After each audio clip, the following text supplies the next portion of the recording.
Assalamualaikum warahmatullahi wabarakatuh. Selamat pagi teman-teman. Masih tetap semangat dong. Dalam kesempatan ini kita kembali membahas ya tentang salah satu tema yang ada di agenda 2. Setelah sebelumnya kita telah selesai dengan beberapa judul atau tema, kali ini temanya sangat-sangat menarik nih teman-teman, bahkan sangat-sangat hangat untuk negara Republik Indonesia yang tercinta ini. Apa kira-kira judulnya? Tentang korupsi ya. Korupsi ini bukan sebuah kata yang asing yang kita dengar, bahkan kita lihat di televisi akhir-akhir ini banyak pejabat-pejabat yang terlibat dengan kasus korupsinya. Ya, mudah-mudahan pembelajaran dalam agenda 2 ini yang bertemakan tentang anti korupsi, ya diharapkan ASN-ASN yang lahir adalah ASN yang mampu menjauhkan diri, bahkan mampu merubah sebuah birokrasi dari korupsi. Oke, sebelumnya kita harus mengenal dulu nih teman-teman, korupsi itu sebenarnya bahasa apa sih ya? Sebenarnya korupsi itu asal katanya ada corruptio, ada corruptus atau corrumpere, ini bahasa Latin. Kalau di bahasa Inggris kita sebut dengan corruption, korup ya, atau bahasa Inggrisnya itu corrupt, CORUPT ya. Jadi sebenarnya pengertian dari kata korup ini sudah sangat jelek sih teman-teman ya. Ada yang berarti busuk ya, ada palsu, ada rusak, ada penyuapan, ada pemalsuan, ada penyelewengan atau penggelapan uang negara atau perusahaan sebagai tempat seorang bekerja untuk keuntungan pribadi atau orang lain ya. Oke, jadi teman-teman, jika kita lihat sebenarnya potensi seseorang dapat melakukan tindak korupsi itu adalah yang pertama karena adanya niat dan kesempatan. Jadi ketika niatnya sudah ada, didukung oleh kesempatan, maka baik secara terpaksa, memaksa, atau dipaksa, maka korupsi akan dilakukan. Nah teman-teman, banyak yang harus kita pahami dulu ya. Ternyata sangat besar loh efek dari korupsi itu, ya kan, baik itu menyangkut harga diri pribadi, harga diri keluarga, kemudian ada lagi tentang masalah-masalah kita nanti dibicarakan oleh lingkungan sekitar. Ini ada berdampak sendiri teman-teman.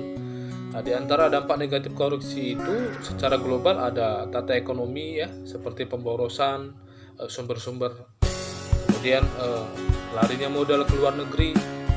Kalau misalnya di tata sosial budaya itu ada revolusi sosial, ada ketimpangan sosial.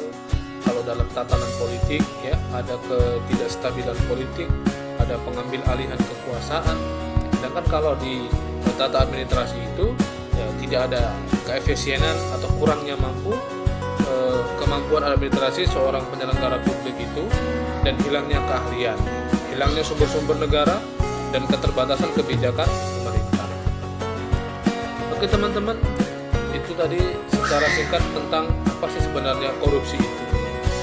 Kalau kita berbicara tentang korupsi, tentu kita tidak terlepas dari yang namanya tindak pidana ya. Karena Indonesia sendiri sudah membuat undang-undang khusus terkait tentang korupsi ya, sebagai sebagai sesuatu yang diharapkan dapat membuat efek jera kepada para pelakunya.